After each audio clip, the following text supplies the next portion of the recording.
जय सिया राम, जय श्री राम। माताएं बहनें कंजूसी ना करें, जितना स्वर है बोले जय श्री राम। सर्वप्रथम हमारे देवतुल्य गुरुजी, उनको मेरा कोटि कोटि प्रणाम। जिस प्रकार एक पिता और एक माता अपने पुत्र को शिक्षा देती हैं, उसी प्रकार गुरु का स्थान सर्वोपरि है। कहा भी गया है, गुरुर् ब्रह्मा गुरुर् विष्णु गुरुर्देवो महेश्वर गुरुर् साक्षात् परब्रह्म तस्मै श्री गुरुवे नमः। अर्थात गुरु का स्थान अतुलनीय है। तो इनको मेरा कोटि कोटि सर्वप्रथम नमन। कोई प्रारब्ध रहा होगा मेरा पिछले जन्म का, जो मैं आप सभी के समक्ष यहाँ पर उपस्थित हुई हूँ। अन्यथा यह भी किसी किसी को सौभाग्य प्राप्त होता है कि राम जी की कथा हो और आपको यहाँ पर बोलने का, वाक शक्ति का एक वरदान स्वरूप, जो कहते हैं ना, होता वही जो राम रचि राखा। तो यदि कोई त्रुटि हो मुझसे तो मैं क्षमा प्रार्थी रहूंगी।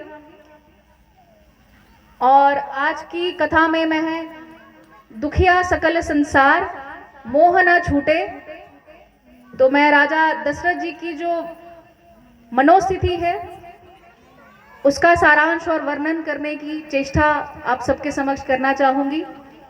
और जिन जिन भावों से माता कैकेयी, माता कौशल्या गुजरे हैं, वह आपके समक्ष एक प्रयास भर है मेरा।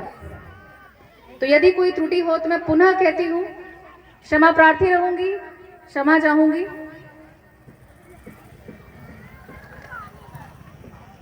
राजा दशरथ में फिर भी वह मोह, जिसको आप कहते हैं, वह मोह है। राजा राम में वह देखने को नहीं दिखाई पड़ता।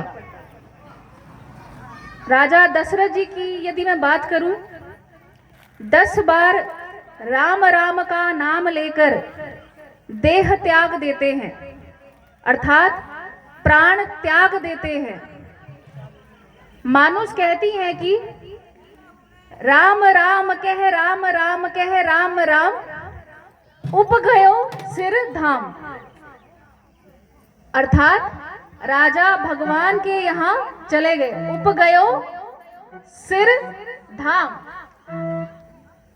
और पुत्र मोह किंतु ना छूट पाया। मृत्यु के तत्पश्चात भी राजा दशरथ जी का जो मोह है, वह पुत्र के प्रति यथार्थ भाव से बना रहा। एक प्रसंग है यहाँ पर, रावण का वध करने के तत्पश्चात स्वर्ग से जब सभी देवताओं ने राम को प्रणाम किया, तब राम देखते हैं कि दशरथ अत्यधिक भावुक हो रहे हैं, अश्रुधार बह रही है, बहुत प्रसन्न है। मृत्यु के बाद भी किंतु पुष्पों की वर्षा कर रहे हैं। राम जी को समझ में आया कि पुत्र मोह में अभी भी भीतर राजा दशरथ में जो है वह निहित है, रह गया है। तो इस प्रकार से मोक्ष तो ना मिलेगा। कहा भी जाता है कि यदि जब व्यक्ति अपनी देह का त्याग करे तो वह कोशिश यही करे कि उसका ध्यान राम राम में निहित हो, प्रभु में निहित रहे। अन्यथा उनकी जो आत्मा है वह अपनी वापसी को तैयार रहती है। इसलिए कैसी अद्भुत पंक्ति गोस्वामी तुलसीदास जी ने कही है कि ऐसे बच्चे प्रभु सबको दे, ईश्वर सभी को दे, पिता दे न दे। अपने पिता को बड़ी कड़ी आंखों से देखते हैं राम जी। और गोस्वामी तुलसी जी जो पंक्ति है उनकी, चितई पितई दिनई दृढ़ धर्मो, पिता को बड़ी बड़ी आंखों से वह देखते हैं और कहते हैं, पिताश्री आप दिवांगित हो चुके हैं, आपकी मृत्यु हो चुकी है, अब आपसे पुत्र मोह नहीं छूट रहा। अब मैं ना तो आपका पुत्र हूं और ना आप मेरे पिता। आत्मस्वरूप न जाने भाई बंधु, पुत्र मोह वह तो जाने परम से मिलन। परम से मिलन परमात्मा कहलाए, परम से मिलन परमात्मा कहलाए, परम सुख पर आनंद परमात्मा। परम आत्मा, परम धन आत्मा जिसको हम बोलते हैं परमात्मा। वे कहते हैं, अब आप पिताश्री इन देवताओं के साथ निर्मुक्त होकर स्वर्ग में स्थान ग्रहण करें। जो बंधा रहे वह मानव और जो मुक्त हो जाए वह कहलाए देवता।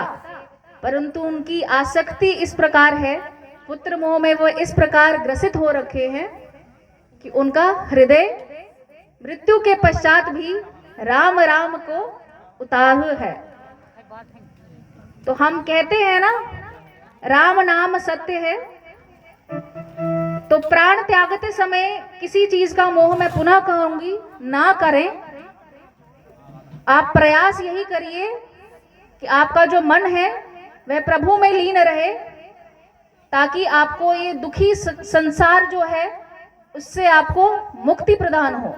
पुनः जन्म मरण की जो मोक्षी प्राप्ति है वह आपको प्राप्त हो। पुनः जन्म लेने की कष्टता और मरने की कष्टता आपको दोबारा से शरीर धारण न करना पड़े।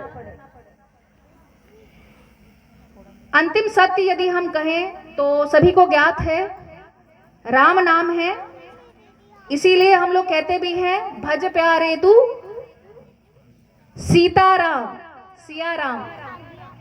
और कितनी सुंदर बात है हमारे सनातन धर्म की, कि हमारे सनातन धर्म में महिलाओं का आदर सत्कार पूरे सम्मान सहित लिया गया है। वह चाहे आप प्रभु में देखें सिया राम, या आप उनके दूसरे स्वरूप में देखें राधे कृष्ण। महिलाओं को पूरा सम्मान प्रभु के द्वारा दिया गया है। और ये सनातन धर्म ही है जहां पर महिलाएं सुरक्षित हैं, आज भी सुरक्षित हैं। तो कहिए सीता राम और कष्ट हरिए, बोलो सियापति रामचंद्र की।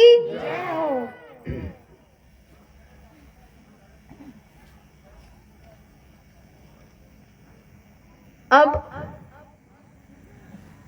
राम स्तुति करने हेतु जब एक मैं आपको दो पंक्तियां आप सभी को ज्ञात होंगी।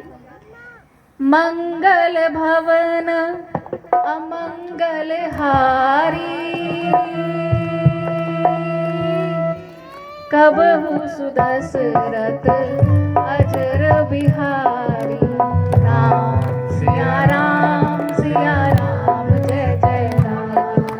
राम सिया राम जय जय राम। राम सिया राम जय जय राम। मंगल भवन अमंगल हारी,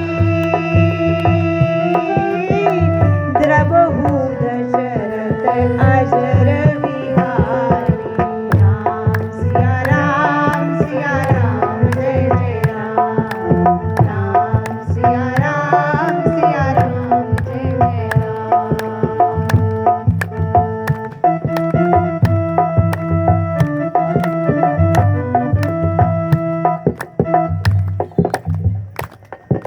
एक बड़ा अद्भुत प्रसंग है, कृपया व्यवस्था बनी रहे। माताओं बहनों से अनुरोध है, कृपया व्यवस्था बनाए रखें।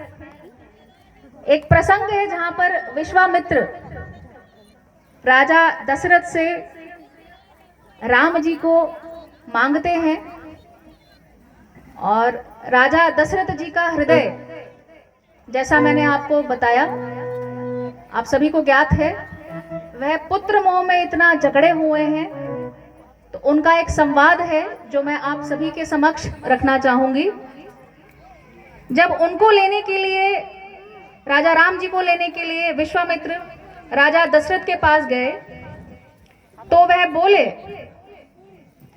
आप तो इतने तेजस्वी हैं, थोड़ा सा जल छिड़ककर यदि राक्षसों से छिड़काव उस पर आप कर दें तो वह लोग तो वहीं परलोक सिधार जाएं, तो आप क्यों मेरे पुत्र को, अनमोल पुत्र को मुझसे मांगने आए हैं।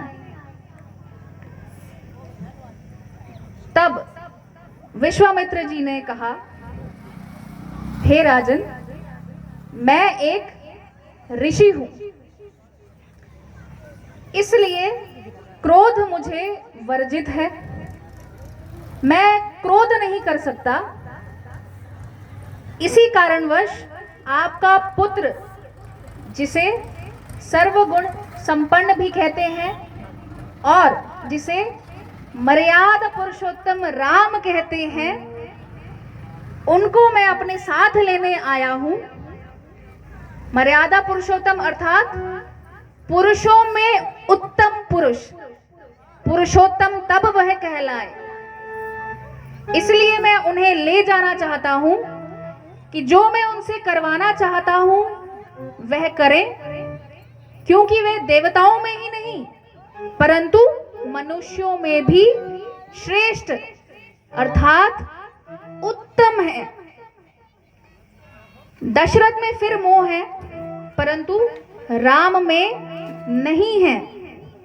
दशरथ 7 से 10 बार राम राम लेकर प्राण त्यागते हैं। राम वियोग में मनुष्य कहती है कि राम राम कहे, राम राम कहे, राम राम उपगयो सिधार। तापस वेश विशेष उदासी, 14 बरस राम वन वासी। अर्थात तपस्वियों वाला वेशभूषा, मन में उदासी कहीं ना कहीं, और 14 बरस का वनवास श्री राम को प्राप्त हुआ। आप सभी के साथ अगर मैं इस प्रसंग को साझा करूं तो आप सोच के देखिएगा, आपका पुत्र हो, वह उत्तीर्ण हो और वह जिला का अध्यक्ष बनने जा रहा हो या अर्थात राजा बनने जा रहा हो, उसका राज्य अभिषेक हो, परंतु उसी समय यह सूचना यदि आपके पुत्र को प्राप्त हो कि उन्हें राज्य अभिषेक नहीं परंतु वन की ओर अग्रसर होना है, तो एक मां पर क्या बीतती है ये आप माताओं बहनों से अधिक कोई नहीं जानता। एक तो उनका राज्य गया, दूसरा वनवास को 14 वर्ष। जरा सोच के देखिए, यदि आपके पुत्र की अभी किसी उच्च पदाधिकारी हो और उसको तुरंत कह दिया जाए कि आपको वनवास की ओर जाना है, आपको हम निष्कासित करते हैं, तो आपका भाव व्याकुल उठेगा, आप व्याकुल हो उठेंगे, बोलेंगे हे प्रभु, मैंने कौन से ऐसे कर्म किए जो मेरे पुत्र को यह दिन देखना पड़ा। परंतु कहते हैं ना, होता वही है जो राम राखा। इसी प्रकार कौशल्या मां कहती हैं, जंगल में हे राम तेरी प्रभु रक्षा करें, इंद्र तेरी रक्षा करें, वरुण जो देव हैं तेरी रक्षा करें, और जो जो मेरे पुत्र की रक्षा करेगा मैं प्रतिदिन उसका दीपक जलाऊंगी।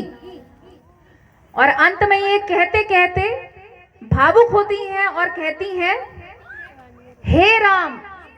यह केवल एक कौशल्या माता ही कह सकती हैं। इतना हृदय विशाल केवल कौशल्या माता का ही हो सकता है, जो जाते समय भी अपने पुत्र को आंखों में अश्रुधारा लिए कहती हैं, क्या कहती है? हे राम, तू यह ना पूछियो कि रास्ता किधर को है, महल को है कि वन को है। तू बस उधर ही चलियो जहां का तू प्रतीक है, अर्थात सत्य की ओर चलियो। सत्य का तू प्रतीक है तो राम है, और राम नाम सत्य है, यथार्थ है। यह केवल राम की माता ही कर सकती है।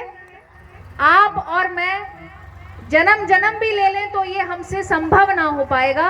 हम पुत्र मोह में या हम मोह माया में ही जग त्याग देंगे, परंतु यह शब्द हमारे मुख से तो ना निकलेंगे। उसके लिए उदार हृदय चाहिए, हृदय, और अपने कलेजे के टुकड़े को वह वनवास, वन में जाने को प्रेरित करती है। वह कहती है जहां भी जाओ, जिधर भी आप मुख रुख करें, आप सत्य के प्रतीक हैं, आप सत्य की राह पर चलें। जो भी करो मन क्रम वचन से करो। यदि स्नेह त्याग देखना है तो वह प्रभु श्री राम में बसता है। शबरी की एक प्रसंग है, झूठे बेर बड़े ही चाव से जो प्रभु श्री राम ने चखे हैं, खाए हैं।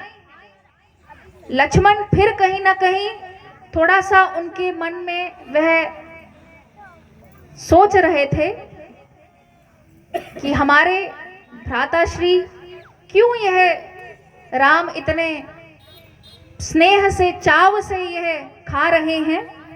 परंतु वहीं उसी और यदि आप शबरी का धैर्य देखें, धैर्य देखना हो तो शबरी का देखें। प्रतिदिन उनके गुरुवर ने कहा था कि राम आएंगे, और वह प्रतिज्ञा करके बैठी थी और मान के बैठी थी कि मेरे राम अवश्य आएंगे। नित्य प्रतिदिन मीठे मीठे फल स्वयं चखकर चुग कर रखती थी। तो धैर्य देखिएगा तो किसका? शबरी का। आस्था देखनी है तो शबरी की देखिए प्रभु श्री राम के प्रति।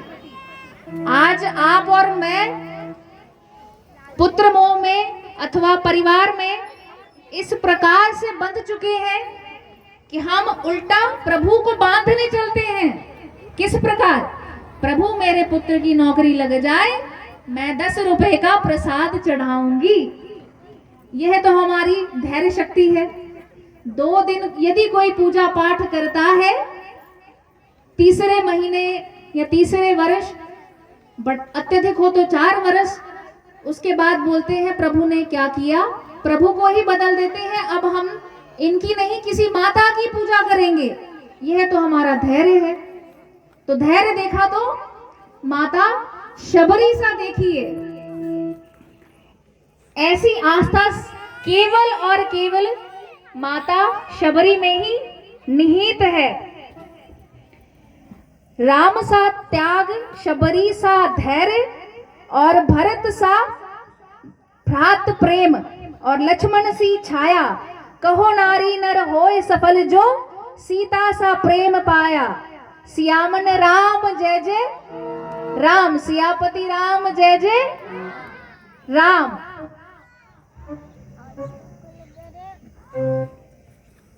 राम नाम यदि मैं कहूं, इतना मुझ में ज्ञान नहीं, परंतु राम राम यह नाम अपने में अभिमंत्रित मंत्र है। जिस प्रकार ओम है उसी प्रकार राम है। राम राम की स्तुति अपने में ही निहित है। यही यथार्थ भाव है, यही परमात्मा से मिलन की एक कड़ी है। लोग कहते हैं कि कैकेयी ने बहुत गलत किया, उन्हें अपशब्द कहा जाता है, परंतु मेरी दृष्टि में यदि आप कैकेयी को, उस पात्र को रामायण से हटा दें तो रामायण संभव नहीं।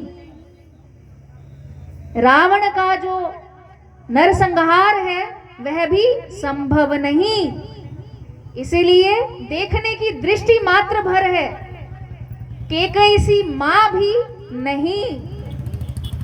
कैकेयी वह माता है जिसने पुत्र मोह में अपने पति का भी त्याग कर दिया, परंतु पुत्र मोह में रहकर वह टस से मस न हुई।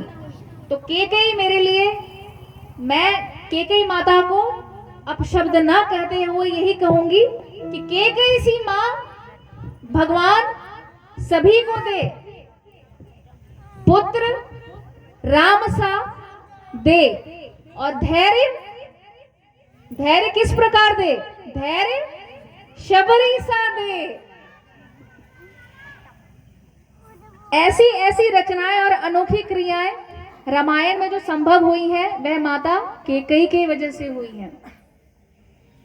इसलिए जो होता है अच्छे के लिए होता है, इसमें हमें कोई दो राय नहीं रखनी चाहिए कि प्रभु ने यह क्यों किया। ये प्रारब्ध होता है प्रत्येक व्यक्ति का, अपना अपना, पिछले जन्म का अथवा इस जन्म का।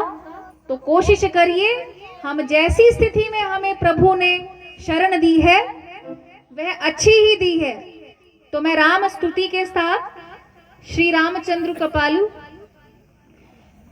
दो पंक्तियां आपके समक्ष रखना चाहूंगी। अत्यधिक ना बोलते हुए, मैं अज्ञानी हूं परंतु मैं अपने गुरु जी को सम्मान सहित बोलना चाहूंगी। यदि कोई त्रुटि, पुनः मैं बोलना चाहूंगी, यदि कोई त्रुटि मुझसे हुई हो तो आपसे मैं शीश झुका के क्षमा प्रार्थी चाहूंगी। और आप माताओं बहनों से भी मेरा अनुरोध है, यदि मुझसे किसी प्रकार की त्रुटि हो तो क्षमा प्रार्थी हूं। श्री राम की स्तुति हम अभी करेंगे।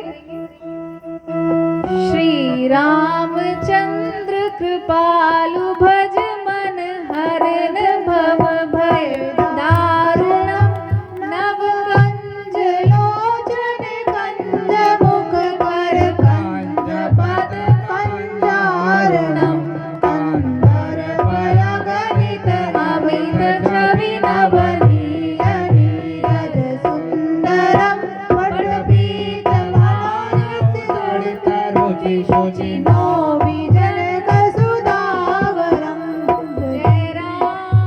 जय राम भजु दीन बंधु दिनेश दानव दैत्य वंचनि कंदनम रघुनंदन आनंद कंद कौशल चंद दशरथ नंदनम तल तिलक चारु उदार अंग विभूषणम आजानुभुज शर चाप धर संग्राम जित कर दूषणम। श्री राम जय राम, श्री राम जय राम। इति वदति तुलसीदास शंकर शेष मुनि मनरंजनम मम हृदय कुंज निवास गुरु कामादि कलदल रंजनम। श्री राम जय राम, श्री राम जय राम। श्री रामचंद्र कृपालु भज मन हर भय दारुणम नव कंज लोचन कंज मुख कंज कंद पद कंजारणम। जय जय सिया राम, जय जय श्री राम, जय जय सिया राम, जय जय श्री राम, जय जय सिया राम। जय जय जय सिया राम। आरती का समय हो चुका है। ये कथा रामचरितमानस जो सुंदरकांड का चल रही है, कुछ अब टाइम हो जाने के कारण लंका में आग कल रात को लगाएंगे। ठीक है, आज रात को ही लगाना पड़ेगा। क्यों? कल रावण को मारना भी पड़ेगा जबरदस्ती दौड़ा के। नहीं तो हवन कैसे होगा? हवन भी तो करना है, पूर्णोत्ति भी करना है।